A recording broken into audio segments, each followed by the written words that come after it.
नमस्कार दोस्तों, मैं दीपचंद शर्मा आपके अपने यूट्यूब चैनल दीपचंद एजुकेशन में आपका हार्दिक स्वागत करता हूं। दोस्तों, आज आपके सामने जो आरपीएससी के द्वारा प्रीवियस ईयर्स में जो क्वेश्चन पूछे गए हैं RPSC first grade school lecturer की रिगार्डिंग, उन प्रश्नों को टॉपिक वाइज हम लेके आपके सामने उपस्थित हुए हैं।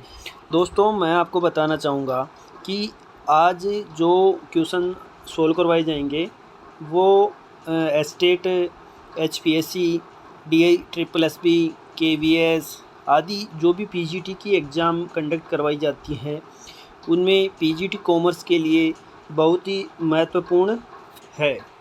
दोस्तों, आज subsidiary books, final account, adjustment entries के जो भी क्वेश्चन होते हैं और जो भी आरपीएससी के द्वारा पिछली आरपीएससी फर्स्ट ग्रेड एग्ज़ाम में पूछे गए हैं उन प्रश्नों को सॉल्यूशन करेंगे।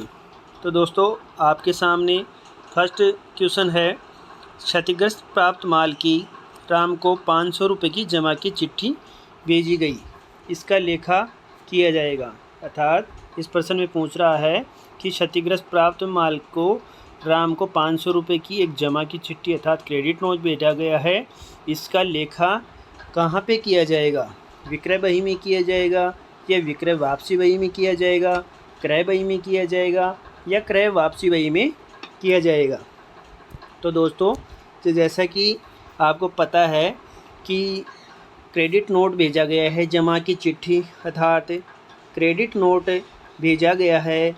तो क्रेडिट नोट दोस्तों आपको पता है कि सेल्स रिटर्न के समय भेजा जाता है और सेल्स रिटर्न के समय भेजा गया क्रेडिट नोट की एंट्री विक्रय वापसी बही में होगी।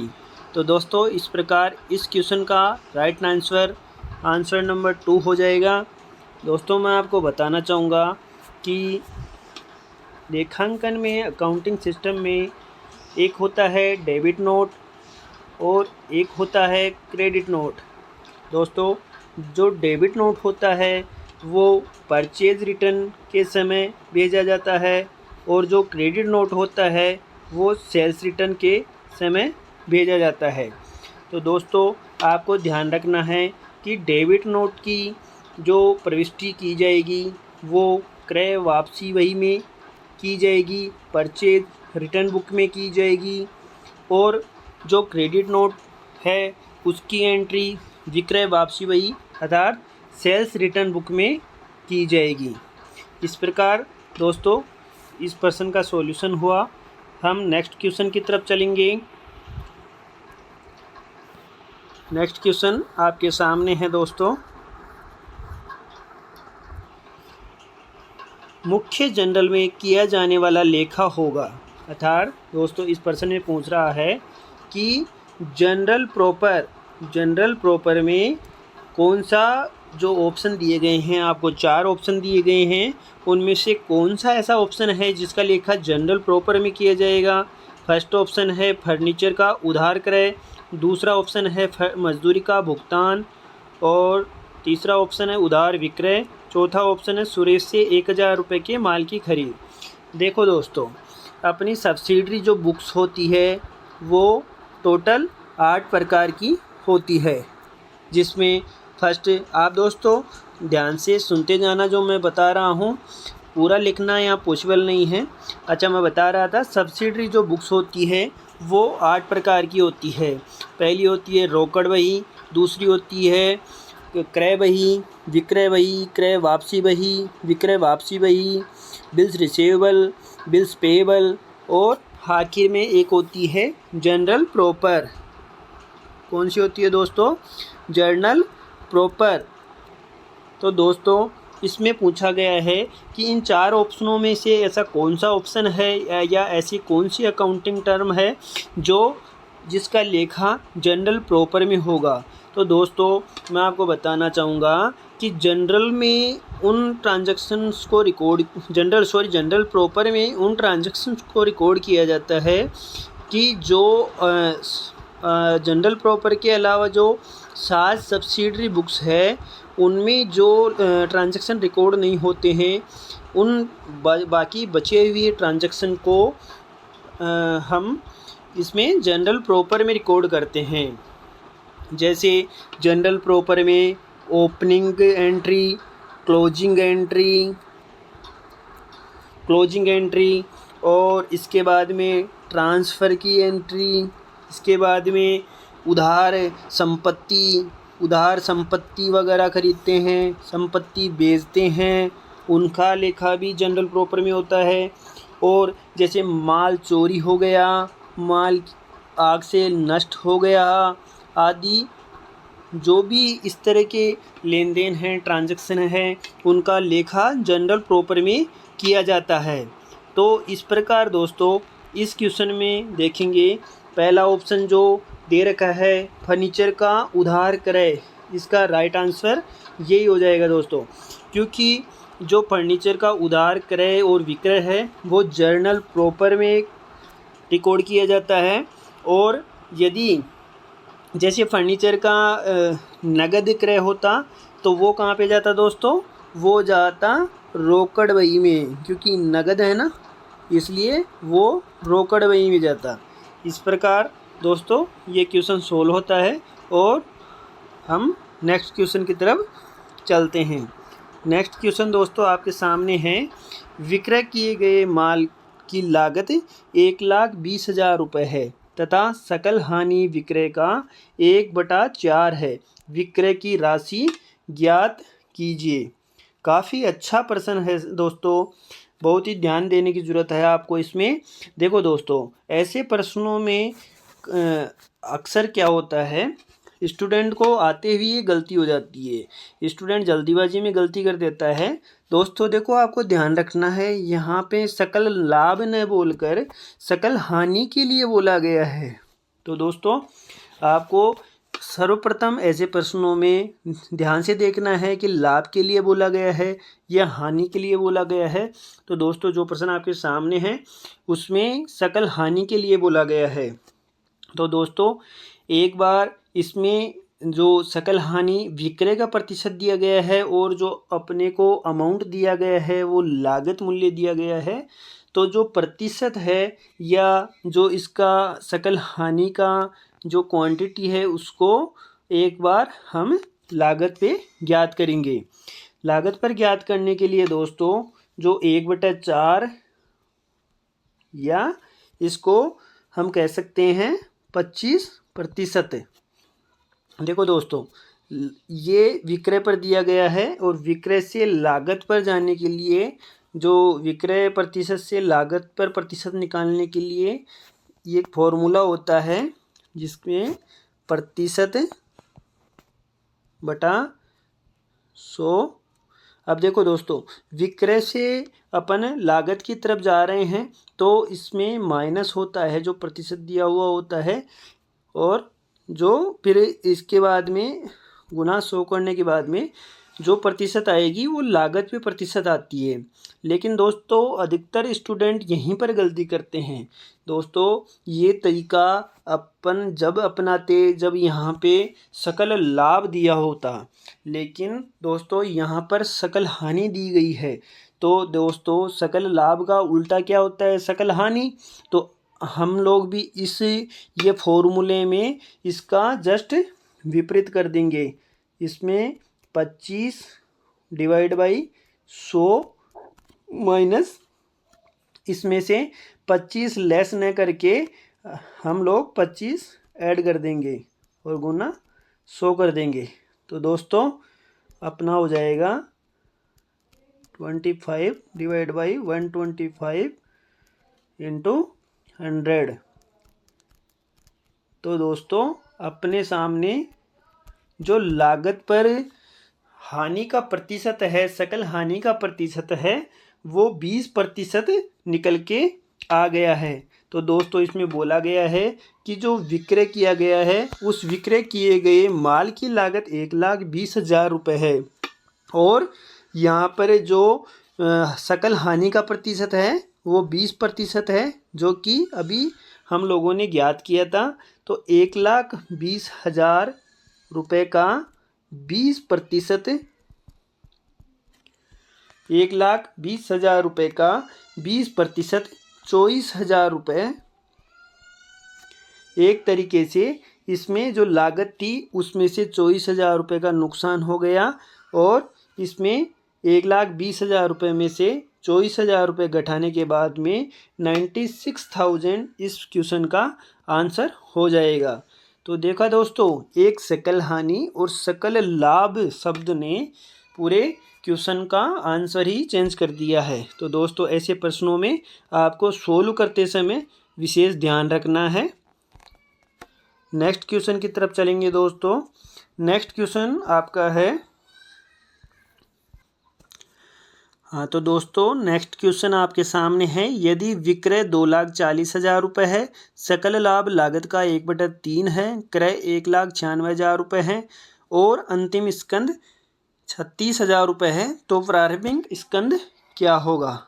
देखो दोस्तों, ऐसे प्रश्नों में आपको ध्यान देना है कि एक फॉर्मूला होता है COGS निकालने का, कॉस्ट ऑफ गुड्स सोल्ड निकालने का। वैसे तो आप COGS सेल्स में से जो निश्चित प्रतिशत दिया होता है लाभ का, वो लेस करके भी निकाल सकते हैं, या फिर इसका फॉर्मूला होता है दोस्तों COGS बराबर opening stock plus purchase plus direct expenses और प्लस फिर होगा माइनस क्लोजिंग स्टॉक।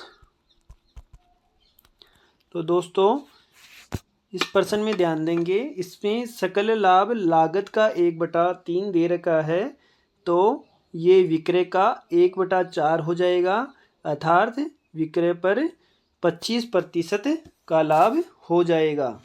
यदि विक्रय पर 25% लाभ है तो दोस्तों COGS कितना होगा, 2,40,000 माइनस 25%। तो दोस्तों 2,40,000 में से 25% प्रॉफिट लेस करेंगे तो दोस्तों ये आ जाएगा 1,80,000 रुपये बराबर। अब देखो दोस्तों, इसमें ओपनिंग स्टॉक कैलकुलेट करना है, तो ओपनिंग स्टॉक को अपन ओपनिंग स्टॉक लिख देंगे और उसके बाद में परचेज दोस्तों इसमें कितना है, परचेज इसमें 1,96,000 रुपये है, प्लस डायरेक्ट एक्सपेंसेज इसमें है नहीं, और माइनस क्लोजिंग स्टॉक इसमें 36,000 रुपये दिए हुए हैं। तो दोस्तों 1,96,000 में से 36,000 क्लोजिंग स्टॉक घटाने के बाद में इधर की साइड तो बच गए, राइट साइड में बच गए 1,60,000 रुपये और लेफ्ट साइड में बच गए 1,80,000 रुपये। तो दोस्तों 1,80,000 माइनस 1,60,000 करने पे ओपनिंग स्टॉक कितना आ जाएगा, 20,000 रुपये आ जाएगा। इस प्रकार आपका ये क्वेश्चन सोल्व हुआ। नेक्स्ट क्वेश्चन आपके सामने है दोस्तों। देखो दोस्तों, ये प्रश्न दे रखा है, इसमें अमूर्त संपत्ति का एक उदाहरण है। दोस्तों अमूर्त संपत्ति को इंग्लिश में क्या कहते हैं, इंटेंजिबल असेट्स। इंटेंजिबल असेट्स देखो वो असेट्स होती है जिनका कोई भौतिक स्वरूप नहीं होता है, जिनको हम देख नहीं सकते, जिनको छू नहीं सकते। इंटेंजिबल असेट्स वो असेट्स होती है जिनको किसी भी कंपनी या फर्म के चिट्टे में दिखाया जाता है, लेकिन ये ऐसी संपत्तियां होती है जिनका फर्म में एक भौतिक स्वरूप नहीं होता है। जैसे फर्नीचर होता है, मशीनरी होती है, वैसे इन इंटेंजिबल असेट्स का कोई भी भौतिक स्वरूप नहीं होता है। तो इस प्रश्न में पूछा गया है अमूर्त संपत्ति का एक उदाहरण है, अर्थात 4 ऑप्शन में से ऐसा कौन सा ऑप्शन है जिसमें अमूर्त संपत्ति है। तो इसका राइट आंसर दोस्तों एकस्व हो जाएगा, पेटेंट। पेटेंट एक ऐसी संपत्ति है जो कि अमूर्त संपत्ति के अंतर्गत आती है।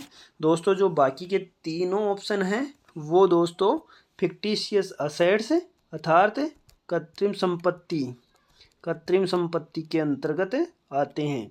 दोस्तों जो फिक्टिशियस असेट्स होती है अर्थात कृत्रिम संपत्ति होती है उनको भी बैलेंस शीट के असेट साइड में शो करते हैं। दोस्तों नेक्स्ट क्वेश्चन लेंगे। नेक्स्ट क्वेश्चन आपके सामने है, व्यापार खाता से जाना जाता है अर्थात व्यापार खाते को क्यों बनाया जाता है या व्यापार खाते से क्या कैलकुलेट कर सकते हैं, ये प्रश्न पूछना चाह रहा है। तो व्यापार खाते से दोस्तों सकल लाभ या सकल हानि की गणना होती है। तो इसका राइट आंसर दोस्तों सेकंड हो जाएगा, सकल लाभ आंसर दिया गया है। नेक्स्ट क्वेश्चन लेंगे दोस्तों। नेक्स्ट क्वेश्चन आपके सामने है, सकल लाभ। देखो दोस्तों ऐसा ही प्रश्न फिर आया है दोस्तों। ये प्रश्न आरपीएससी के द्वारा जो आरपीएससी फर्स्ट ग्रेड एग्जाम करवाई गई है उसके विगत जो 5 भर्ती परीक्षाएं हुई हैं उनमें से इस सब्सिडरी बुक्स और फाइनल अकाउंट्स वाले टॉपिक से पूछे गए हैं। तो आप दोस्तों इन प्रश्नों को देख के इन प्रश्नों के ट्रेंड का पता लगा सकते हैं। तो दोस्तों ये देखो आपके सामने एक प्रश्न है, सकल लाभ बराबर होता है अर्थात सकल लाभ किसके बराबर होता है। तो दोस्तों इसमें राइट आंसर नंबर 2 है। आंसर नंबर 2 में बताया गया है कि विक्रय माइनस विक्रय माल की लागत अर्थात sales minus sales cost of good sold अर्थात विक्रय में से विक्रय की माल की लागत को घटाने के बाद में सकल लाभ ज्ञात हो जाएगा। नेक्स्ट क्वेश्चन है आपके सामने दोस्तों, लाभ हानि का प्रारंभिक शेष। लाभ हानि का प्रारंभिक शेष कितना बताया गया है, 7,500 रुपये और 1,500 रुपये का लाभांश का भुगतान किया गया है। वह लाभ हानि खाते का अंतिम शेष 5,000 था। तो शुद्ध आय या हानि की गणना करनी है। दोस्तों ऐसे प्रश्नों में आपको पीएनएल अकाउंट क्या बनाना है, पीएनएल अकाउंट बना लेना है। पीएनएल अकाउंट के माध्यम से इस प्रश्न को सोल्व करेंगे। देखो दोस्तों इसमें बताया गया है कि लाभ हानि खाते का प्रारंभिक शेष 7,500 रुपये था। तो 7,500 रुपये लाभ हानि खाते के प्रारंभिक शेष के रूप में डेबिट साइड में लिख देंगे 7,500 रुपये और उसके बाद में बताया गया है कि 1,500 रुपये का लाभांश का भुगतान किया गया। तो लाभांश का भुगतान पीएनएल अकाउंट के डेबिट साइड में आएगा और फिर बताया गया है कि लाभ हानि खाते का अंतिम शेष, लाभ हानि खाते का अंतिम शेष कितना है, 5,000 रुपये। तो देखो दोस्तों लाभ हानि खाते का अंतिम शेष अर्थात प्रॉफिट होगा जो 5,000 क्रेडिट साइड में होगा।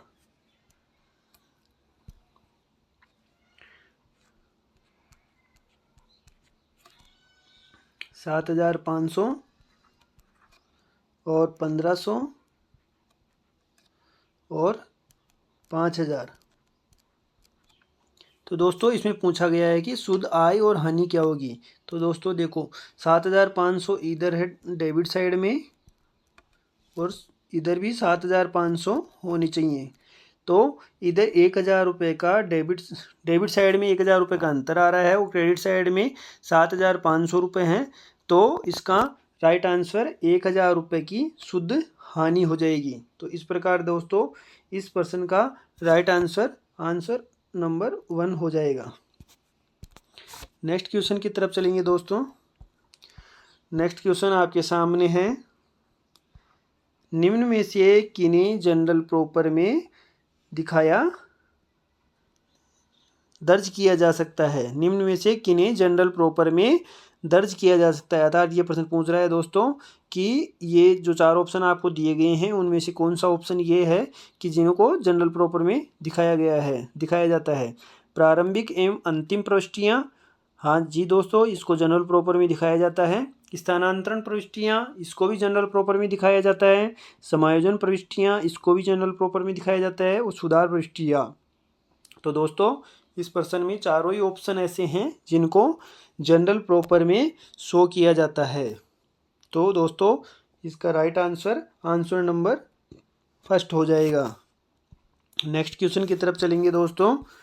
नेक्स्ट क्वेश्चन आपके सामने है, समायोजन प्रविष्टियों का उद्देश्य क्या है। देखो दोस्तों, जनरल प्रॉपर से संबंधित बहुत ही अच्छे प्रश्न पूछे गए हैं। जो लास्ट 2 क्वेश्चन थे इनका आप बार बार अभ्यास करना। नेक्स्ट क्वेश्चन आपके सामने है दोस्तों, समायोजन प्रविष्टियों का उद्देश्य है। पहला ऑप्शन है सही सकल लाभ को जानना, सही शुद्ध लाभ को जानना, सही वित्तीय स्थिति को जानना और उपरोक्त सही सभी। तो दोस्तों मैं आपको बताना चाहूँगा कि समायोजन प्रविष्टियाँ ट्रेडिंग अकाउंट में भी की जाती हैं, पीएनएल अकाउंट में भी की जाती है, और जो बैलेंस शीट के मदें होती हैं उनसे रिलेटेड भी एडजस्टमेंट एंट्री की जाती है। तो एडजस्टमेंट एंट्रीज को पास करने का जो मेन ऑब्जेक्ट होता है वो यही होता है कि सही ग्रॉस प्रॉफिट पता लगा सके और सही नेट प्रॉफिट पता लगा सकें, और जो फर्म की फाइनेंशियल पोजीशन है उसका भी बिल्कुल करेक्ट तरीके से पता लगा सकें। तो इस प्रकार दोस्तों इस क्वेश्चन का राइट आंसर नंबर 4 हो जाएगा। है एक फर्म के विरुद्ध न्यायालय में वाद विचाराधीन है, इसे अंतिम खातों में कहाँ दिखाया जाएगा।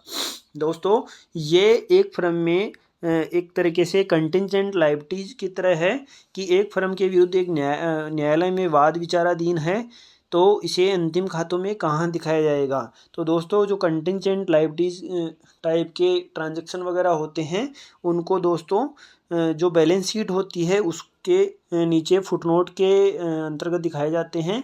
दोस्तों एक फुल डिस्क्लोजर नाम की अवधारणा होती है, कॉन्सेप्ट होती है। तो उसके तहत बैलेंस शीट में जो बैलेंस शीट जब बनाते हैं तो फर्म से संबंधित सभी ट्रांजैक्शन को शो करना ज़रूरी है। लेकिन दोस्तों जो कंटिंजेंट लायबिलिटीज़ वगैरह होती है तो जिनका अभी कोई क्लियर नहीं है कि उनके संबंधित निर्णय अपने पक्ष में आएंगे या विपक्षी पार्टी के संबंध में निर्णय होगा, तो ऐसी मदों या ऐसे ट्रांजैक्शन को बैलेंस शीट के नीचे फुटनोट में दिखाया जाता है। तो इस क्वेश्चन का दोस्तों राइट आंसर आपके सामने आंसर नंबर 4 हो जाएगा, फुटनोट में इनको दिखाया जाएगा। नेक्स्ट क्वेश्चन दोस्तों आपके सामने है, अंतिम समायोजन तक आस्थगित आयगत व्यय कहाँ पे दिखाया जाएगा। अंतिम समायोजन तक आस्थगित आयगत व्यय कहाँ पे दिखाई जाएंगे। देखो दोस्तों यहाँ पे बताया गया है कि आस्थगित आयगत व्यय दोस्तों क्या होते हैं कि दोस्तों जब फर्म में कोई भारी भरकम व्यय किए जाते हैं, ये जैसे उद्घाटन व्यय होते हैं जिनमें अधिक राशि का खर्च किया जाता है उनको, और दोस्तों जैसे उन जो भारी भरकम व्यय किए जाते हैं, एक्सपेंसेस किए जाते हैं, उनका लाभ संस्था को 1 से अधिक वर्षों तक मिलता है। तो ऐसे व्यय को अब हम आस्थगित आयगत व्यय कहते हैं। ऐसे व्यय दोस्तों वैसे तो आयगत प्रकृति के ही होते हैं, लेकिन 1 से अधिक वर्षों का संस्था को इनका लाभ मिलने के कारण इनको आस्थगित आयगत व्यय कहा जाता है। तो दोस्तों इसमें क्या होता है, इन व्यय को एक तरीके से एडजर्न व्यय भी कहते हैं, डिलेड व्यय भी कहते हैं, या पोस्टपोन व्यय भी कहते हैं। तो दोस्तों इसमें जैसे मान लो उद्घाटन पे किसी संस्था ने 1 लाख रुपए का खर्चा कर दिया, तो दोस्तों अभी तो उसने नया व्यवसाय ही शुरू किया है, तो 1 लाख रुपए हम लोग पहले ही साल के पीएनएल अकाउंट में दिखा देंगे। तो दोस्तों जो संस्था की उचित स्थिति प्रदर्शित नहीं हो पाएगी और पहले ही साल संस्था का प्रॉफिट एक तरीके से काफ़ी मात्रा में घट जाएगा। तो दोस्तों इसलिए जो भारी भरकम खर्चे होते हैं उनको दोस्तों एक साथ एक ही वर्ष में न दिखाकर उनका लाभ जितने वर्षों में मिलता है, आगे के जितने वर्षों में मिलता है उतने वर्षों में बराबर दिखाया जाता है। इसलिए दोस्तों इन भारी भरकम व्ययों को जिस वर्ष पीएनएल अकाउंट में जितना दिखाया जाता है उतना उस राशि में पीएनएल अकाउंट में दिखाया जाएगा, और बाकी की राशि बची हुई राशि जो आगामी वर्षों में दिखाई जाएगी पी&एल अकाउंट में, उसको बैलेंस शीट में एक तरीके से असेट साइड में दिखाया जाता है। इसलिए दोस्तों इस प्रश्न में राइट आंसर पी&एल और बैलेंस शीट दोनों होगा। तो दोस्तों कौन से ऑप्शन में है?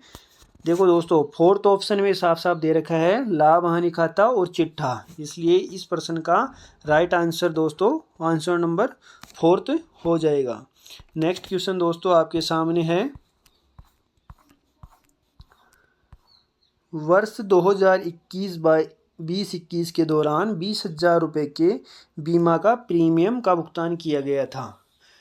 ठीक है दोस्तों, फिर दे रखा है ब्रैकेट में 12,000 रुपये प्रति वर्ष की दर से 30 सितंबर 2021 तक के बीमा प्रीमियम को शामिल करते हुए 30 मार्च 2021 को दी जाने वाली आवश्यक समायोजन प्रविष्टि बताइए। अच्छा दोस्तों, बहुत ही अच्छा प्रश्न है दोस्तों, आपको ध्यान देने की ज़रूरत है इसमें। ध्यान से देखिए दोस्तों, जो वित्तीय वर्ष था 2021 का, उसमें 20,000 रुपये बीमा प्रीमियम के भुगतान किए गए थे, लेकिन इसमें बताया गया है कि 12,000 रुपये प्रति वर्ष की दर से 30 सितंबर 2021 तक के बीमा प्रीमियम को भी शामिल करते हुए, अर्थात 2020-21 के फाइनेंशियल ईयर में बीमा प्रीमियम के पेमेंट तो 20,000 रुपये किया गया है दोस्तों, लेकिन उसमें 12,000 रुपये प्रति वर्ष की दर से 30 सितंबर 2021 तक का बीमा प्रीमियम भी शामिल है। अर्थात दोस्तों देखो दोस्तों, 2020-21 का फाइनेंशियल ईयर कब क्लोज होगा? 31 मार्च 2021 को क्लोज हो जाएगा। और उसके बाद में ये बोल रहा है कि 12,000 रुपये प्रति वर्ष की दर से 30 सितंबर 2021 तक का बीमा प्रीमियम भी इसमें चुकाया गया है। तो एक तरीके से 1 अप्रैल 2021 से लेके 30 सितंबर 2021 तक के 6 माह का बीमा प्रीमियम और 12,000 रुपये प्रति वर्ष है, तो 12 महीने के 12,000 रुपये अर्थात 1 महीने के 1,000 रुपये हो गए। तो इस तरीके से 6 महीने के 6,000 रुपये इसमें प्रीपेड हो जाएंगे। तो एक तरीके से जो समायोजन देखो दोस्तों, वित्तीय वर्ष अपना 31 मार्च 2021 को कंप्लीट हो रहा है, और ये हम लोग इसमें वित्तीय वर्ष में ही अगले वित्तीय वर्ष के 6 महीनों के 6,000 रुपये एडवांस में पेमेंट कर दिए। तो एक तरीके से 6,000 रुपये प्रीपेड हो गए। तो इसमें दोस्तों एंट्री हो जाएगी प्रीपेड एक्सपेंसेज। तो इसमें एक्सपेंसेस क्या है दोस्तों? Insurance premium. तो prepaid insurance premium account debit कितना? 6,000 रुपये। और दोस्तों 2 में क्या होगा? जो एक्सपेंसेस है वो, तो इसमें एक्सपेंसेस क्या है? Insurance premium.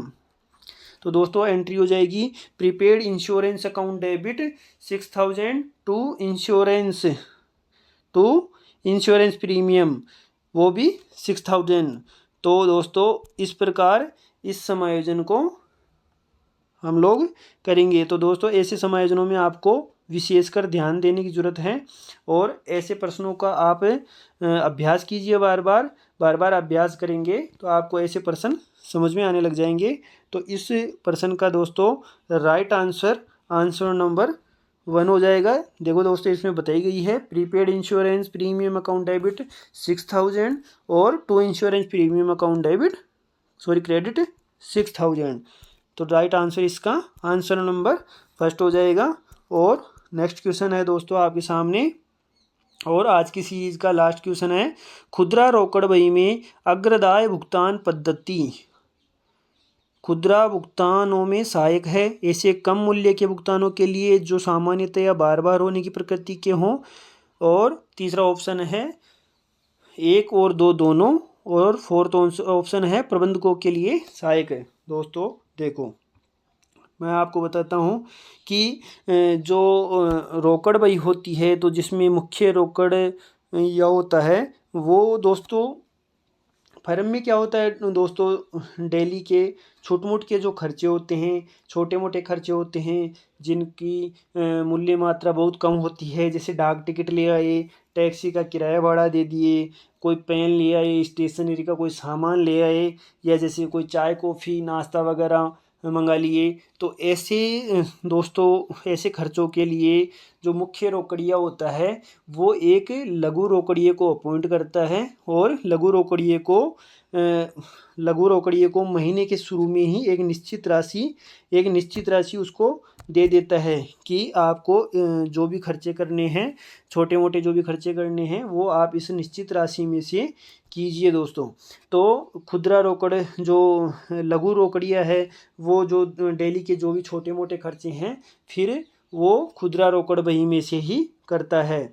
और खुदरा रोकड़ बही को दोस्तों इम्प्रेस्ड कैश बुक भी या फ्लोट मनी भी कहते हैं।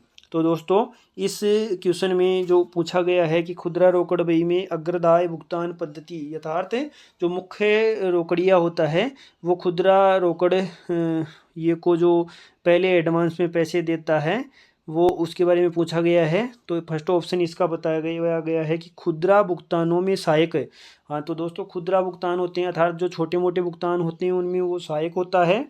और सेकंड ऑप्शन बताया गया है कि ऐसे कम मूल्य के भुगतानों के लिए जो कि सामान्यतः बार बार होने की प्रकृति के होते हैं। तो दोस्तों सेकंड ऑप्शन भी सही है कि जो बार बार छोटे मोटे खर्चे होते हैं दिन में उनके लिए खुदरा रोकड़ बही की अग्रताय भुगतान पद्धति बहुत ही सहायक है। तो दोस्तों इस क्वेश्चन का right answer option number third हो जाएगा, 1 और 2 दोनों। तो इस प्रकार दोस्तों आज के सीरीज़ के जो 14 क्वेश्चन थे वो पूरे हुए। और दोस्तों आपको इस प्रकार के क्वेश्चनों से आने वाली जो फर्स्ट ग्रेड की वैकेंसी होने वाली है उसमें आपको इस टॉपिक से आइडिया लगाना है कि इस टॉपिक से कैसे प्रश्न पूछे जाते हैं। और आपने दोस्तों नोटिस किया होगा कि उसी प्रश्न के बार बार प्रश्नों को घुमा के पूछा जा रहा है बार बार। तो आप दोस्तों इन प्रश्नों को अच्छे तरीके से बार बार रिवीजन कीजिए और इनके प्रश्नों के आसपास जो बनने वाले और अदर प्रश्न हैं उनका भी बार बार अभ्यास कीजिए। दोस्तों हमारे द्वारा आरपीएससी फर्स्ट ग्रेड की टेस्ट सीरीज आयोजित करवाई जा रही है जिसकी आप अधिक जानकारी है डिस्क्रिप्शन बॉक्स में दिए गए टेलीग्राम ग्रुप के माध्यम से आप ले सकते हैं। आप हमारे टेलीग्राम ग्रुप को ज्वाइन कर सकते हैं, डिस्क्रिप्शन बॉक्स में उसका लिंक दिया गया है। दोस्तों टेस्ट सीरीज़ के माध्यम से आरपीएससी फर्स्ट ग्रेड के 4300 प्लस प्रश्नों को टॉपिक वाइज हम सोल्व करवा रहे हैं जिससे आपकी तैयारी बहुत ही शानदार हो जाएगी और आपके सिलेक्शन के चांस बहुत अधिक बढ़ जाएंगे। दोस्तों आज का ये सेशन आपको कैसा लगा कमेंट कीजिए, लाइक कीजिए, शेयर कीजिए।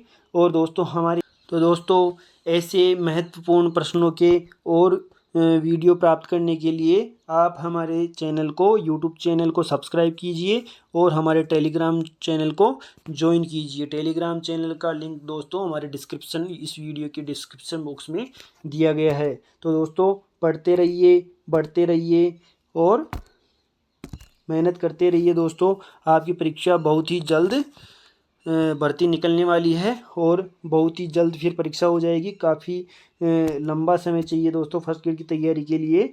तो आपको पढ़ते रहना है, मेहनत करते रहना है और आगे बढ़ते रहना है। Thank you very much.